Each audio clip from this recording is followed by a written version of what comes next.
ፈንቅል ኤሪ ሚዲያ ሰላም ተኸታተልቲ መደባት ፈንቅል ኤሪ ሚዲያ ከመይ ተሓድሩ ንሎም ዓርቢ 3 ሓምለ በቀዳማይ ትሕዝቶ መደባት ቀሪበ ኣለኹ ንምክትታልኩም ብኽብሪ ይዕደም ሰናይ ምክትታል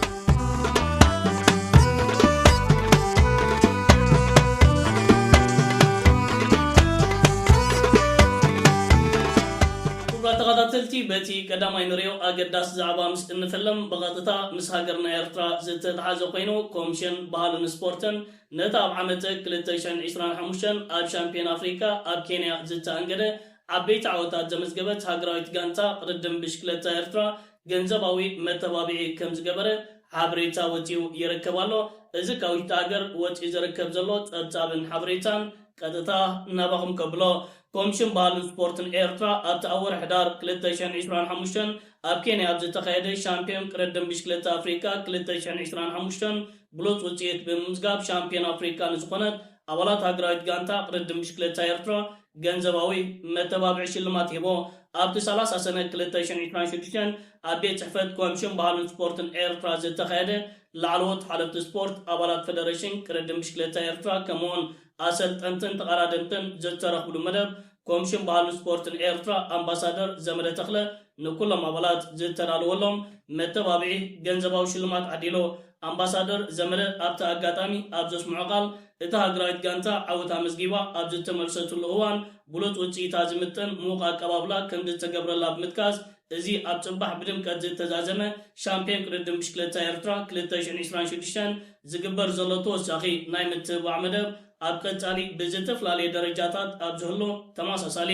ኣህጉራዊ ውድድራት ደረጃ ቅድድም ብሽክለታ ኤርትራ ክዘብል ብሉፅ ውፅኢት ንኽሕፈስ ድርኺትን መንፈስን ዓወትን ንኽፈጠር ዝዓለመ ምዃኑ ሓቢሩ ሃገራዊት ጋንታ ኤርትራ ኣብቲ ብኣሰልጣኒ ሙሴ ኣሴል ተመሪሓ ብዓወት ዝዛዘመቶ ናይ ውድድር ሻምፒዮን ኣፍሪካ 2025 10 መዳልያታት ምዕተራ ዝዝከር ኮይኑ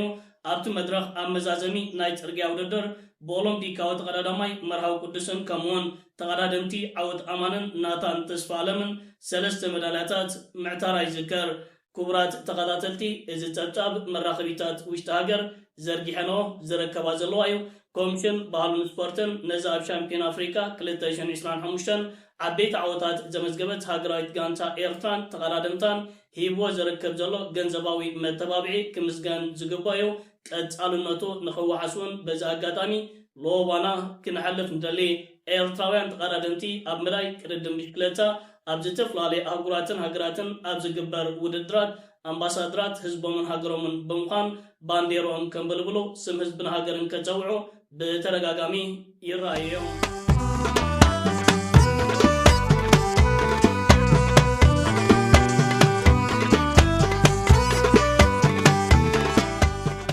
ተኸታተልቲ ናብቲ ካልኣይ ንሪኦ ኣገዳት ዛዕባ ምስ እንሰገር ስርዓት ብልጽግና ንገለገለ ከዳዓት ደቂ ሃገር ንኸብዶም ዝገዝኦን ብኸብዶም ዝሽየጦን ናብ ዓበይቲ መደብራት ቴሌቭዥን ናይቲ ሃገር ብምዕዳም ኢትዮጵያ ንባሕርን ኣፍ ደገ ባሕርን ተካይዶ ዘላ ምንቅስቓስ ንድግፎ ኢና ህዝቢ ኤርትራ ንሕቶ ባሕሪ ኢትዮጵያ ክድግፎን ክቕበሎን ይግባእ ክልቲአን ሃገራት እንተተሰማሚዐን ንክልቲአን ሃገራት ዘረብሕ እምበር ኢትዮጵያ ወደባት ናይ ኤርትራ ወሲዳ ንኤርትራ ዝኾነ ይኹን ሽግራት የብላን ዝብል ኣጀንዳት ተሓንጊጦም ክቀላቐሎ ንከታተለን ንዕዘብን ኣለና ሓደ ካብዚኦም ፓውሎ አንቶኒዮ ዝተባሃለ ውልቀ ሰብ ኮይኑ እዛ ኣብ ዱባይ ዝነብር ሰብ ማሕበር ባሕረኛታት ኤርትራ መራሒ ባህል እዩ እዛ ፌክ ዝኾነት ከምዚ ዓይነት ማሕበር ንሱ ዝመርሓ ኣብ ዝሓለፈ እዋናት እውን ዘይሞራላዊ ንህዝብን መንግስትን ኤርትራ ዘይውክል ከምዚ ዓይነት ተደጋጋሚ ሰነፍ ዝኾነ መግለፂታት ክትህብ ተሰሚዓ ነይራ ፓውሎ አንቶኒዮ ትማሊ ናብ ኢቲቪ መደበር ቴሌቭዥን ናይ ኢትዮጵያ ብምቕራብ ኢትዮጵያ ንባሕርን ኣብ ደገ ባሕርን ተካይዶ ምንቅስቓስ ህዝቢ ኤርትራ ክድግፎ ይግባእ ክብል እዩ ሕፍር ከይበለ ክዛረብ ተሰሚዑ ዝርከብ ዘሎ ፓውሎ አንቶኒዮ ያይ ተሓላቕን ወኪልን ናይ ህዝብን መንግስትን ኤርትራ ኮይኑ ናብ መደበራት ቴሌቭዥን ናይ ኢትዮጵያ ብምምፃእ ኢትዮጵያ ወደብ ዓሰብ እንተወሰደቶ ንኤርትራ ዝጎድላ የብሉን ዝብል ሕሙም ዝኾነ ፍልስፍና ተሓንጊጡ ብምምፃእ كعبد نكتاتلون نعزبون علينا ከምዚኦም ዓይነት ውልቀ ሰባት ንኸብዶም ዝዕሰቡን ንኸብዶም ዝግዝኡን ዝኾነ ይኹን ብዛዕባ ህዝብን ሃገርን ዝፈልጥዎ ቅንጣብ ነገራት የለን። ከምዚኦም ዓይነት መንደላቕቲ ብተደጋጋሚ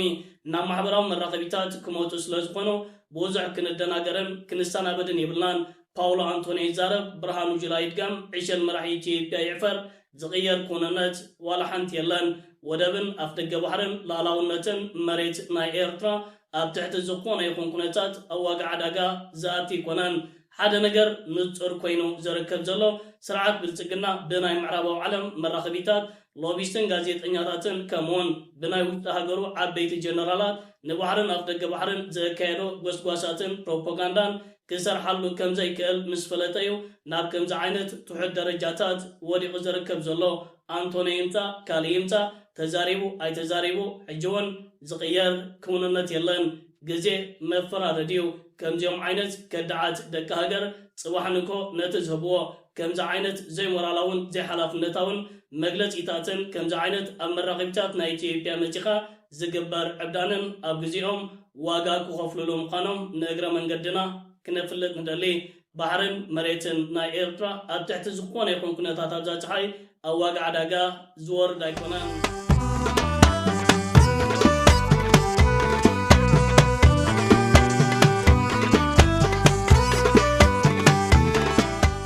ተኸታተልቲ ናብ ሳልሳይ ናይ መወዳእታ ንሪኦ ዛዕባ ምስ እንሰገር ብመሰረት መራኸቢታት ናይ ኢትዮጵያ ካብቲ ማልምሸት ዝዝርግሖ ዘለዋ ፀብፃብን ሓበሬታን ዕሸል መራሒ ኢትዮጵያ አብይ አሕመድ ኣብ ዶብ ኢትዮጵያ ናይ ስራሕ ምብፃሕ የካይደሉ ኣብ ዝነበረ እዋንን ሰዓትን ኣብ ልዕሊኡ ተኽሲ ከም ዝተኸፍተ ናይ ስርዓት ብልፅግናን ዕሸል መራሒ ኢትዮጵያ አብይ አሕመድን ዓጀብቲ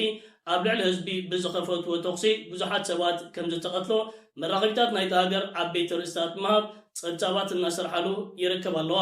ኣብ ልዕሊ እቲ ዕሸል መራሒ ዝኾነ ይኹን ጉድኣት ከም ዘይወረደ ብተወሳኺ እዘን መራኸቢታት ኣብዚ ሓበሬታ ጠቒሰኖ ይርከብ ኣለዋ። ዕሸል መራሒ ኢትዮጵያ አብይ አሕመድ ካብን ናብን ኣብ ውሽጢ እቲ ሃገር ዘካይዶ ምንቅስቓስ ብሄሊኮፕተራትን ነፈርቲ ኩናትን ዝተሓገዘ እዩ። እዚ ኣብ ደቡብ ኢትዮጵያ ዕሸል መራሒ ዘካየዶ ከምዚ ዓይነት ናይ ስራሕ ምብፃሕ ብመካይን ይንቀሳቐሰሉ ኣብ ዝነበረ እዋን እዩ። እዚ ፈተነ ተኽሲ ኣብ ልዕሊኡ ከም ዝተኻየደ መራኸቢታት ናይ ኢትዮጵያ ዝፅብፅባ ዘለዋ። ዕሸል መራሒ ኢትዮጵያ አብይ አሕመድን መንግስቲ ናይቲ ሃገርን ነዚ ጉዳይ ዝምልከት ክሳብ ሕጂ ዘርዝራዊ ሓበሬታ ኣይዘርግሑን ኣለዉ። ህዝቢ ኢትዮጵያ ኣብ ስርዓት ብልፅግናን እቲ ዕሸል መራሕን ዝነበሮ እምነት ሙሉእ ብምሉእ ጠፊኡ ዝርከብ። ኣብ ዓበይቲ ከተማታት ናይቲ ሃገር ህዝባዊ ናዕብን ተቃውሞታትን ከይለዓል ስርዓት ብልፅግና ኣባላት ሰራዊት ኣካላት ፀጥታ ካብ ዝዋፍር ላዕሊ 3 ወርሕ ኣውፂሩ ይርከብ ኣሎ። ኣብ ማሕበራዊ መራኸቢታት ምምፃእ ስእልታት ተተሳኢሉ እቲ ህዝቢ ከም ዝፈቶን እቲ ህዝቢ ከም ዝቕበሎን ፕሮፓጋንዳ ዝሰርሕ ዕሸል መራሒ ኢትዮጵያ አብይ አሕመድ ኣብ ዶብ ኢትዮጵያ ኣጋጢሙ ዝርከብ ዘሎ ከምዚ ዓይነት ናይ ተኽሲ መጥቃዕትታት ዘዕድፎ ዓበይቲ መልእኽትታት እንተዳሃልዩ ህዝቢ ኢትዮጵያ ብስርዓት ብልፅግናን በቲ ዕሸል መራሕን ዓቕሉ ፃይቡን ዕቂልዎ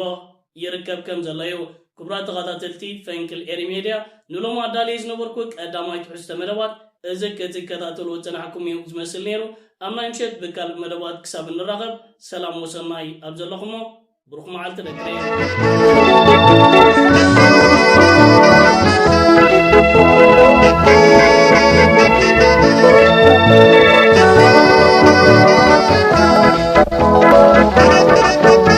ፈንቅል ኤሪ ሚድያ